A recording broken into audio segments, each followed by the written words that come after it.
오늘 우리 사도행전 강론을 14장으로 잠시 멈추고 이제 신약과 구약의 밸런스를 위해서 앞으로 3주 동안 구약의 본문을 가지고 말씀을 강론하려고 합니다. 제가 지난 주간 구약 읽기를 하면서 마음에 큰 감동으로 다가온 구약 본문을 구절들을 중심으로 이제 코로나 바이러스 이후 사태를 살아가는 이 변화된 정상, 또 next normal, 그러니까 우리가 new normal이라기보다는 이제는 다시는 뒤로 돌아가지 못하지만 앞으로 우리가 순차적으로 이제 보고 우리가 교훈받아야 될 내용들이 무엇인가, 그래서 어떻게 이 시대를 잘 살아낼 것인가, 이런 교훈들을 말씀을 통해서 함께 살펴보려고 합니다.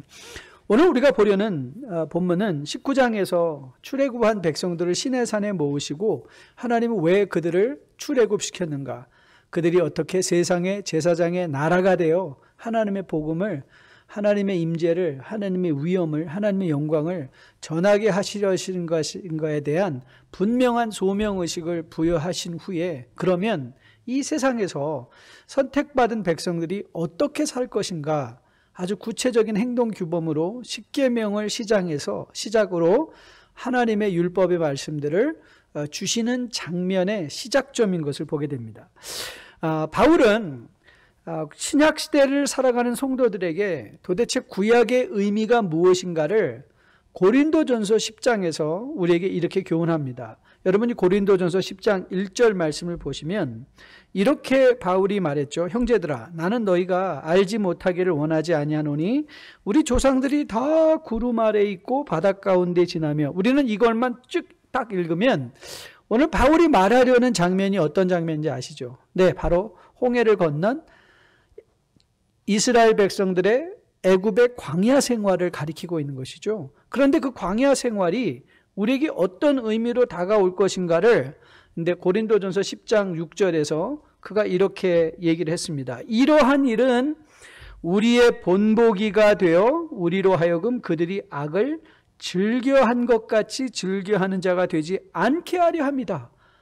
이게 고린도전서 10장이 구약을 열어가는 굉장히 중요한 해석학적인 열쇠라고 말씀드렸잖아요. 구약에 일어난 모든 사건들은, 출애굽을 비롯한 모든 사건들은 우리에게 무엇이 되었다?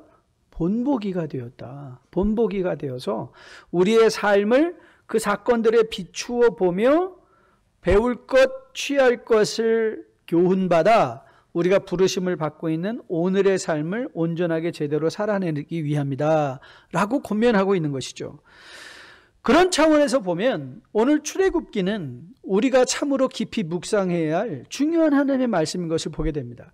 여러분, 출애굽을 한마디로 정의하라 한다면 그건 바로 과도기적인 삶의 특징이죠. 과도기적인 삶, 여러분 기억하시죠? 애굽의 종이었던 former norm, 그렇죠? 이전의 정상적인, 그렇죠? 이제는 그러나 가나안의 새로운 땅에서 하나님의 백성으로 살아야 내는 the next norm, next normal. 그 중간에 끼어있는 세대가 어디예요? 광야의 생활이었다는 것이죠. 그래서 거기 우리가 광야의 생활을 지나고 있는 이스라엘을 통해서 우리가 교훈받을 수 있다면, 이제 우리가 after coronavirus잖아요. 그렇죠? after Christ가 아니라 이제 after coronavirus 시대를 살아가는 여러분과 저가 어떻게 살아가야 될 것인가에 아주 구체적인 말씀의 교훈들을 우리가 마음으로 받아 살아낼 수 있을 것으로 믿습니다. 자, 오늘 장면은 하나님의 임재가 우레와 번개와 나팔소리 및 산의 연기로 나타났을 때 그런 하나님의 임재에 대하여 공포감을 느꼈던 백성들이 모세와 함께 하나님의 말씀을 받으려 한 것이 아니라 그 책임을 모세에게 돌리고 있는 장면의 말씀입니다. 자, 19절인데요. 자, 19절을 한번 보시죠. 모세에게 이르되 당신이 우리에게 말씀하소서 우리가 들으리이다. 하나님이 우리에게 말씀하시지 말게 하소서 우리가 죽을까 하나이다. 자, 오늘 이 장면의 말씀을 염두에 두고 이 시대, 코로나 바이러스 이후의 세대를 살아가는 여러분과 저가 마음에 가져야 되는 신앙의 교훈, 저는 이것이 굉장히 중요한 교훈이라고 생각하는데요. 가장 먼저 기억할 걸, 믿음은 홀로서기다라는 말이에요. 자, 믿음은 홀로서기이다. 자, 이 말의 의미가 뭘까? 자, 여러분, 제가 생각하기에 출애굽기의 가장 비극적인 구절을 대라 하면 the most tragic verse in the book of Exodus. 저는 오늘 19절 말씀도 거의 버금간다고 생각하지만 정말 비극적인 말씀은 저는 14장 31절 말씀이라고 생각합니다. 출애굽기 14장 31절에 이렇게 기록이 되어 있어요. 이스라엘 여호와께서 애굽 사람들에게 행하신 그 큰 능력을 보았으므로 백성이 여호와를 경외하며 여호와와 그의 종 모세를 믿었더라. I think this is the most tragic verse. 뭐가요? 백성들이 모세를 믿었다는 것. 모세를 믿었다는 것. 여러분, 모세는요, 아니 모세 아니라 어떤 인간도 어떤 사람의 믿음의 대상이 될 수가 없습니다. They can never become the object of faith. 우리의 믿음의 대상이 되는 유일한 분이 누구죠? 하나님 한 분밖에 없습니다. 하나님 한 분. 그런데 오늘 이 출애굽의 백성들은 누구를 믿었어요? 여호와를 믿었는데 여호와와 더불어 누구를 믿었다고요? 모세를 믿었다는 거예요. 여러분, 이 모세가 어떤 사람이죠? 여러분 기억하십니까? 무리바에서 반석에 물을 내라 명하셨을 때 모세가 그의 혈기를 참지 못하여 반석을 2번이나 쳐서 물을 낸 사건 여러분 기억하십니까? 그때 모세와 아론에게 하나님은 이렇게 말씀하셨어요. 민수기 20장 12절 말씀인데요. 여호와께서 모세와 아론에게 이르시되 너희가 나를 믿지 아니하고 이스라엘 자손의 목전에서 내 거룩함을 나타내지 아니한 고로 너희는 이 회중을 내가 그들에게 준 땅으로 인도하여 드리지 못하리라 하시니라. 여러분, 아론이나 모세나 완벽한 사람이 아니었습니다. 완벽한 사람이 아니에요. 그들도 실수해서 광야에서 죽을 수밖에 없었던 인간에 불과했다는 사실이죠. 근데 여러분, 이제 광야에서 이스라엘 백성들을 한번 떠올려 보십시오. 상황이 조금 어려웠을 때 이들은 즉시 그들이 믿었던 모세에게 나가 원망하고 불평합니다. 왜 우리를 애굽 땅에서 불러내서 이 고생하게 하느냐? 모세에게 나와 원망하고 불평했죠. 우리가 던질 질문은 이거예요.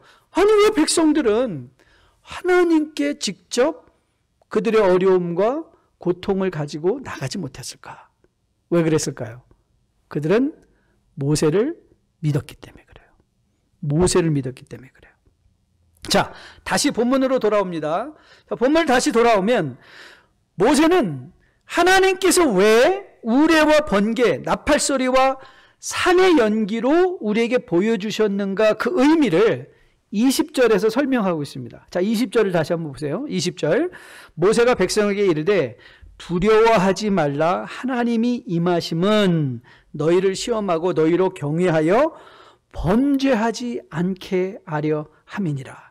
여러분, 오늘 본문에 한국말의 우수성을 한번 다시 보여주고 있는데요. 오늘 본문을 보면 두려워하지 말라, 경외하라 라는 말이 히브리어로 보면 어원적으로는 같은 말입니다. 그런데 한국말은 아주 기가 막히게 두려워한다, 경외한다라고 구분해 놓았죠. 아주 적절한 모세가 의도한 의미였다고 저는 믿습니다. 백성들은 어떻게 했어요? 네, 공포에 빠졌어요. 그런데 하나님이 그렇게 임한 것은 공포, 무서워할 것이 아니라 그 하나님의 임재하심을 보고 경외하여 그 임재가 메시지가 되어 범죄하지 않는 삶을 살게 하려 하신 것이다. 즉 하나님의 임재에 메시지가 있었다를 보여주고 있는 말씀이죠. 하지만 애석하게도 이스라엘 백성들은 이런 하나님의 임재를 의미적으로 깨닫기보다는 이들은 이렇게 생각했어요. 하나님께 멀리 가자. 하나님께 멀리 가자. 그래서 거리적으로 하나님께 멀어지는 것을 이들이 택한 것이죠. 백성은 멀리 서 있고 모세는 하나님이 계신 흑암으로 가까이 나가니라. 여러분, 백성들이 하나님께로부터 멀리 서 있기 때문에 그들이 안전합니까? 여러분, 우리가 즐겨 부르는 찬송가 기억하죠? 주 날개밑 내가 편안히 쉬네. 여러분, 우리가 편안히 거할 수 있는, 평안히 거할 수 있는, 안전하게 거할 수 있는 곳은 어디죠? 하나님의 임재인 것이에요. 하나님의 임재 안에 있을 때 우리는 안전한 것이에요.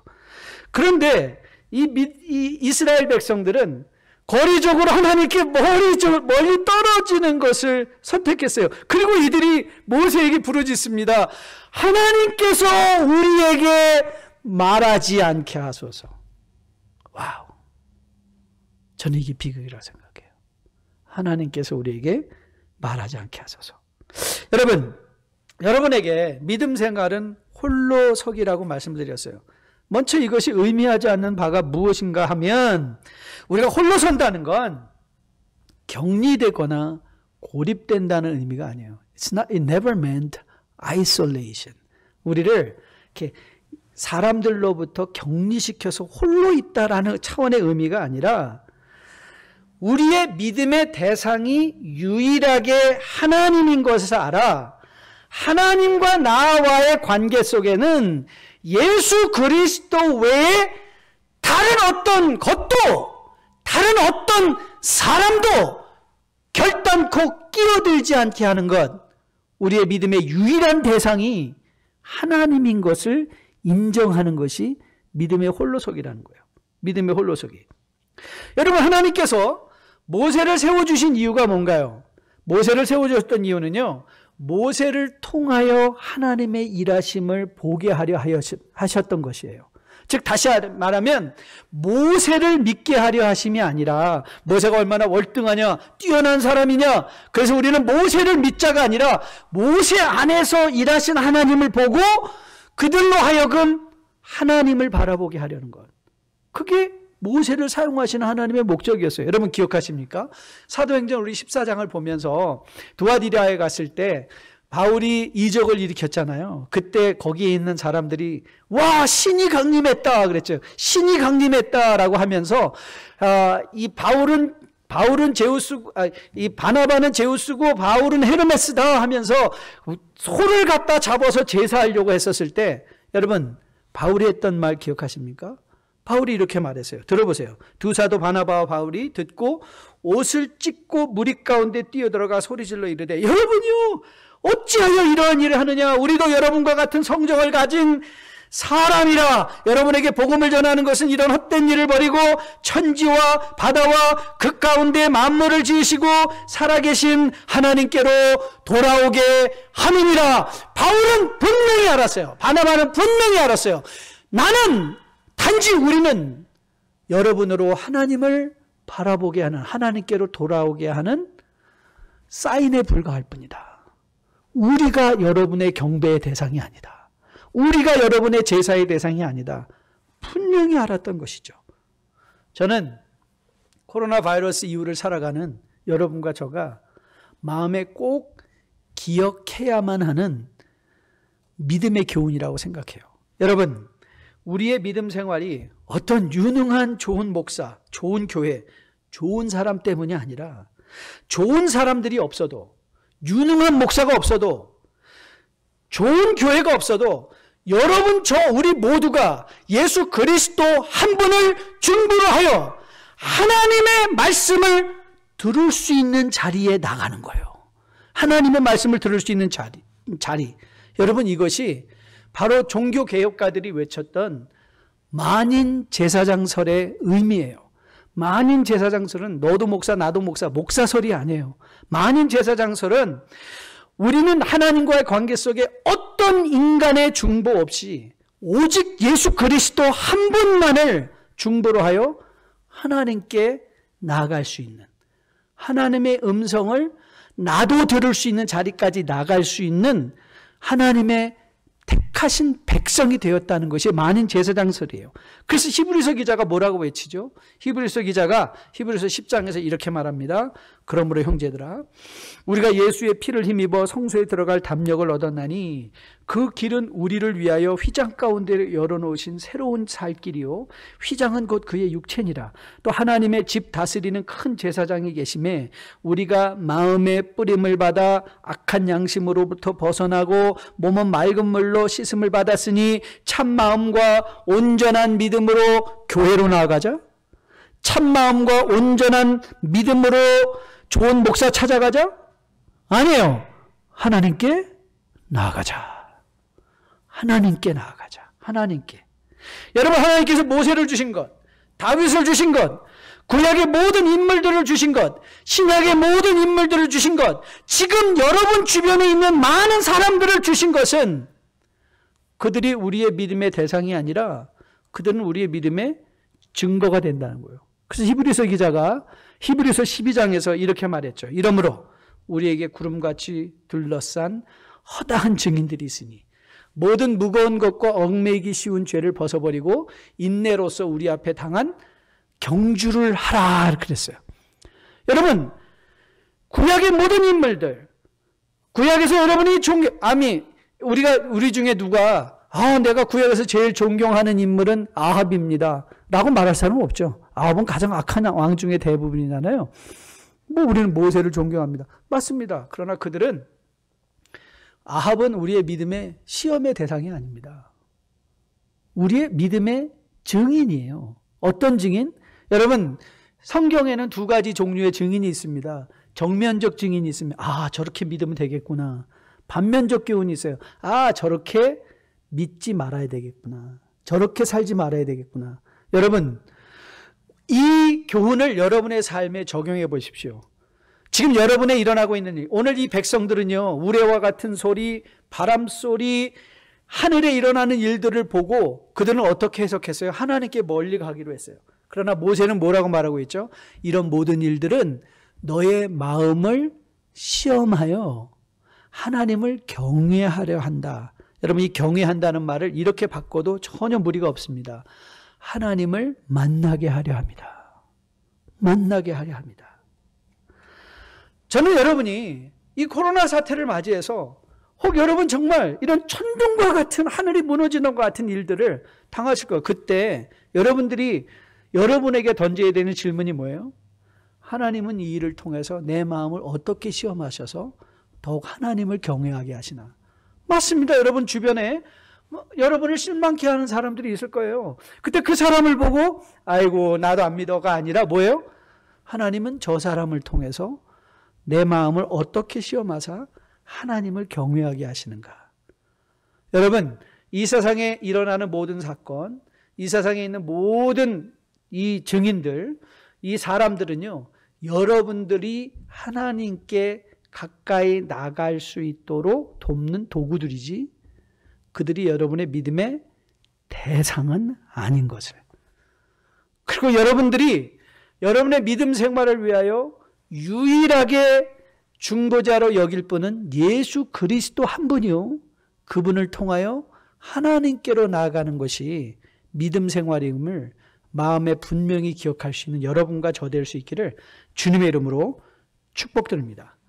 자, 그럼 이제 우리가 던질 질문이 이거예요. How can we do that? 어떻게 홀로 믿음 생활을 잘 유지할 수 있을까? 오늘 본문에서 발견하는 가장 중요한 교훈 중에 하나가 이것입니다. 자, 본문에서 이렇게 말했죠. 하나님으로부터 멀리 섰다고 그랬잖아요. 우린 그걸 쫙 돌리면 돼요. 하나님께 가까이 가십시오. 하나님께 가까이 나가십시오. 그러면 또 좀 짜증이 나죠. Pastor, yes, I want to do that. 도대체 하나님이 어디 계신지 알려주면 내가 하나님께 나가겠습니다. 하나님께 나가겠습니다. 여러분, 제가 말씀드려 드릴게요. 우리가 하나님께 나간다는 것을 두 가지 차원으로 이해할 수 있어요. 첫째는 예배를 드린다. 둘째는 하나님의 임재의식을 갖는다. 여러분, 이스라엘 백성이 어디서 실수했는가 하면 하나님과의 관계를 장소적으로 이해한 거예요. 하나님과의 관계를 장소적으로 이해했어요. 그래서 그들은 하나님께 멀리 서 있으면 이런 우레와 같은 임재로부터 안전하다 생각을 했던 거예요. 그 오해였죠. 여러분 딱 이 장면을 떠올리시면 신약의 한 장면이 떠오를 거예요. 그게 어디냐면 요한복음 4장 말씀이에요. 요한복음 4장에서 우물가의 사마리아의 여인과의 대화를 하시는 중에 사마리아 여인이 아주 기가 막힌 말을 했죠. 아니 선생님이요, 우리 조상들은 우리가 이 산에서 예배를 드린다고, 당신들의 조상들은 다른 곳에서 예배를 드린다고 하는데 도대체 우리는 어디서 예배 드립니까? 여러분 이 여인이 갖고 있었던 것은 아주 클래식한, 아주 보편적인 하나님의 임재에 대한 오해였어요. 그는 하나님을 장소적으로 생각했어요. 근데 하나님은, 예수님은 그 여인에게 뭐라고 대답하셨죠? 이렇게 대답했어요. 요한복음 4장 23절입니다. 아버지께 참되게 예배하는 자들은 영과 진리로 예배할 때가 오나니 곧 이때라. 아버지께서는 자기에게 이렇게 예배하는 자를 찾으시느니라 그랬어요. 자, 여러분 오늘 주님 무슨 말씀하신 거죠? 아버지께서 찾는 자를 반드시 찾으시겠습니까? 못 찾으시겠습니까? 찾는다는 것이죠. 찾으실 거예요. 전능하신 하나님이시니까. 그러면 우리가 힘쓸 거는 뭐죠? 하나님께서 찾아주신다라는 말은 하나님께서 만나주신다라는 말로 바꿔도 전혀 무리가 없는 말이에요. 하나님께서 만나주시는데, 하나님이 우리를 만나주시는 곳은 장소가 아니라 우리의 자세라는 거예요. 신령과 진정으로 드리는 예배자를 하나님이 찾으신다라는 말은 하나님이 만나신다 이 말이에요. 여러분 우리가 어떻게 하나님께로 가까이 가냐고요? 네, 저는 여러분이 신령과 진정으로 예배드리는 자들로 거듭나 세워줄 수 있게 되기를 진심으로 축복드립니다. 축복드립니다. 여러분 우리가 온라인 예배를 드릴 때도 여러분에게 권면하죠. 온라인 예배를 드릴 때 모든 걸 갖추어 드리십시오. 제가 지난 주간에 김경일 교수의 아주 너무 좋은 강의를 하나 들었어요. 여러분도 아주대학교 심리학 교수신데요. 세상을 바꾸는 15분 이 세바시에도 아주 자주 나오시고요. 아주 온라인 강의가 굉장히 많습니다. 꼭 한번 유튜브에서 김경일 교수 쳐가지고 한번 들어보세요. 그분이 이제 코로나 팬데믹 이후의 삶을 살아가면서 온라인 강의가 많아질 터인데 어떻게 온라인 강의를 통하여 정말 우리는 유익을 얻을 수 있는가, 그 강의를 하더라고요. 그러면서 그분이 그 말을 하세요. 자기가 강의를 할 때 학생들을 눈여겨보면 자기가 중요한 말을 하려고 할 때는 학생들의 몸의 자세가 바뀐대요. 앞으로 이렇게 기우는 경향이 있대요. 그래서 자기가 뭘 말하는데 학생들이 이렇게 앞으로 몸을 기울여서 무언가를 쓰려고 하면 자기가 일부러 천천히 한대요. 그런데 학생들이 말을 듣지 않고 있을 때는 몸이 뒤로 처져서 이렇게 퍼진다는 거예요. 그러면서 그분이 이렇게 말해요. 온라인을 통해서 무슨 유익을 얻기 원하는 사람은 자기 브레인을 트릭하래요. 트릭하래. 그러면서 이렇게 말합니다. 자기는 중요한 온라인 강의를 들을 때는 일어서서 듣는데요. 아니면 자기는 그냥 앉아있다가 다른 일 하다가 바로 온라인으로 가지 않고 온라인 강의가 시작하기 전에 반드시 밖에 나가서 숨을 한번 쉬고 이제 강의에 입장합니다라는 마음으로 입장하는 식으로 들어와서 온라인 강의를 시작한다는 거예요. 저는 그걸 보면서 제가 이번 주 중에 그 사이트 여러분과 나눌게요. 여러분 그 얘기를 들어보니까 온라인 예배도 신령과 진정으로 드린다는 것의 의미가 뭔가, 오프라인 예배를 신령과 진정으로 준비된 예배를 드린다는 게 뭔가, 하나님께 민감하게 열려진 마음의 소원과 열정을 가지고 하나님께 나온다. 하나님께 나온다. 여러분 하나님께 가까이 가기를 원하십니까? 저는 여러분이 신령과 진정으로 예배드리는 여러분과 저 될 수 있게 되기를 주님의 이름으로 축복드립니다. 아울러 이 예배와 더불어 하나님께 가까이 가는 것은 하나님의 임재의식을 갖는 것이죠. 하나님의 임재의식. 여러분 출애굽기에 굵직굵직한 아주 획을 긋는 몇 가지 장이 나오죠. 출애굽하는 장면, 6월절에 그 장면도 중요하고, 홍해를 건너는 장면도 중요하고, 또 14장도 중요하고, 오늘 이 말씀도 중요하지만 또 우리에게 기억에 남는 출애굽기에 한 장이 있어요. 그게 32장이에요. 무슨 사건인지 아시죠? 금송아지 사건이라는 거예요. 그때를 모세는 출애굽기 32장 1절에서 이렇게 적고 있습니다. 한번 들어보세요.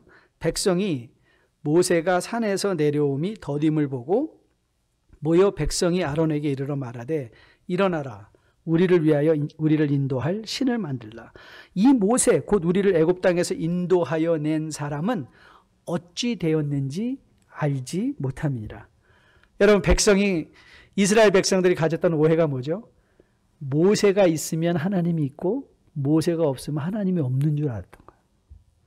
모세가 있으면 하나님이 거기 계시고 모세가 없으면, 그러니까 모세가 보이지 않으니까 뭐예요? 우리 눈으로 보이는 신을 또 만들어내라 라고 말하고 있는 백성들이죠. 여러분, 우리가 지난 몇 주간 구약을 통해서 계속 여러분에게 정리해드린 거 기억하십니까? 여러분, 구약은요, 사실 구약을 이렇게 설명해야 돼요. 인간들이 어떻게 철저하게 실패했는가. 그게 구약의 기록이에요. How did people utterly failed? Utterly failed. 어떻게 아주 철저하게 실패했는가. 그런데 그 인간의 실패의 역사와 더불어 역설적으로 성경이 우리에게 말하는 게 뭐라고 그랬죠? 하지만 하나님은 결단코 실패하지 아니하신다. 하나님은 결단코 당신이 하고자 하는 일, 성도들에게 주시고자 하는 복들, 하나님은 결단코 포기하지 아니하시고 반드시 그리스도 죽으심과 부활을 통하여 또한 재림을 통하여 이 땅에 완성하실 하나님의 나라로 확증해 주신다. 그게 바로 성경의 주제예요.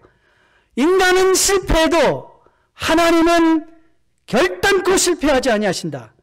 여러분, 모세가 있으면 하나님이 계시고 모세가 없기 때문에 하나님이 안 계신 게 아니에요. 모세가 거기 있던 없던 간에 하나님은 항상 거기 계시죠. 그래서 바울이 빌립보서 1장에서 빌립보 교우들을 권면하며 이렇게 말합니다. 오직 너희는 그리스도의 복음에 합당하게 생활하라. 이는 내가 너희에게서 가보나 떠나 있으나 너희가 한 마음으로 서서. 저는 이 표현이 굉장히 극적이라고 생각했어요. 모세가 있을 때는, 여러분, 모세가 있을 때는 백성들이 하나님을 잘 믿는 것 같았어요. 모세가 없으니까 이들은 하나님을 믿을 수가 없어요. 바울은 말해줘. 야, 내가 너희와 함께 있던 어떤 가운데, 있던지 없던지 가운데, 내가 너희 가운데 있으나 떠나 있으나 너희들은 한 마음으로 하나님을 잘 믿기를 바란다. 그게 무슨 뜻이죠? 매일의 삶의 현실 속에서 하나님의 임재의식을 가지고 살아가라. 하나님의 임재의식.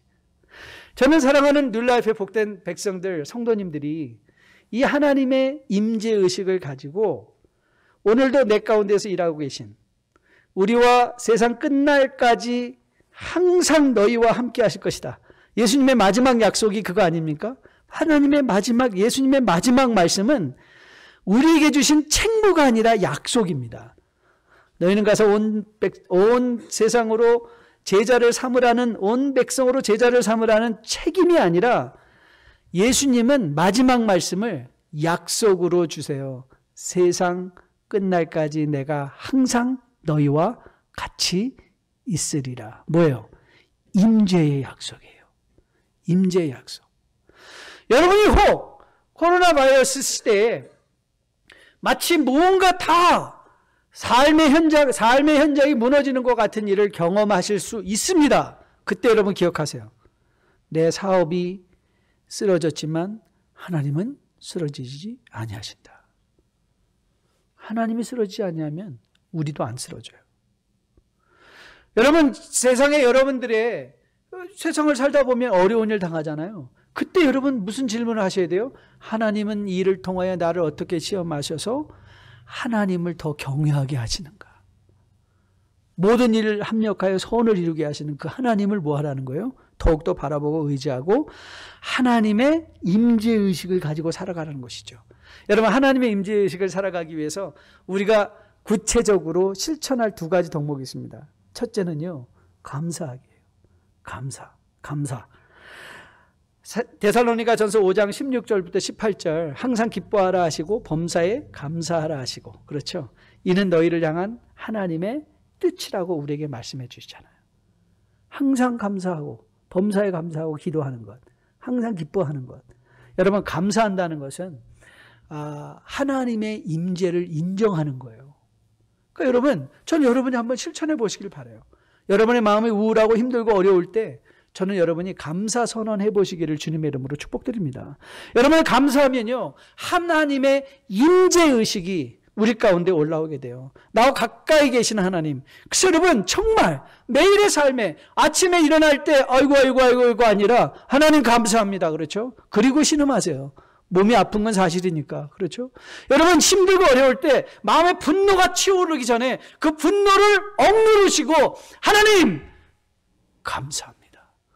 이를 통하여 내 마음을 시험하사 여호와를 경외하게 하려 하신 하나님 감사합니다. 하나님은 여러분과 끊임없이 교제하기 원하시며 중간에 아무도 없이 하나님 앞에 나아가서 여러분 스스로가 하나님의 임재로 복받고 그 하나님을 기쁘시게 하고 그 하나님의 칭찬받고 축복받는 아들로 딸로 세워지기를 원하고 계신 하나님이신 것을 여러분이 꼭 기억하시기를 주님의 이름으로 축복드립니다. 감사선언과 더불어 여러분이 기억하실 건 하나님의 말씀입니다. 여러분, 말씀 훈련을 해보십시오. 히브리서 4장 12절에서 히브리서 기자가 이렇게 말합니다. 하나님의 말씀은 살아있고 활력이 있어 좌우의 날선 어떤 것보다도 위대하여 혼과 영과 및 관절과 골수를 찔러 쪼개기까지 하며 마음의 생각과 뜻을 판단한다. 무엇이? 하나님의 말씀이. 그렇죠?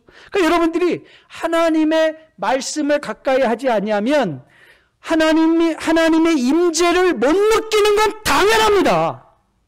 당연합니다. 하나님의 임재를 여러분이 매일 누리고 살아가길 원한다면 여러분이 매일 밥을 먹어야 살아가듯이 하나님의 말씀을 여러분들이 매일 우리가 집에서 집밥을 먹을 때 그것이 맛있기 때문에 먹는 것이 아니라 밥이기 때문에 먹는 것처럼 여러분 맞습니다. 성경을 읽다 보면 지루할 때도 있고 재미있을 때도 있고 재미없을 때도 있습니다. 하지만 여러분들이 그 하나님의 말씀은 우리의 혼과 영과 골수를 쪼개기까지 우리의 마음을 판단하시는 하나님의 도구인 것을 알 때 그 하나님의 말씀에 가까이 가시면 어떻게 되죠? 우리는 하나님의 임재를 누리고 살아갈 수 있다는 거죠. 그래서 바울이 디모데후서에서 우리에게 권면합니다. 모든 성경은 하나님의 감동으로 된 것으로 교훈과 책망과 바르게 함과 의로 교육함이 유익하니 이는 하나님의 사람으로 온전하게 하며 모든 선한 일을 행할 능력을 갖추게 하려 합니다.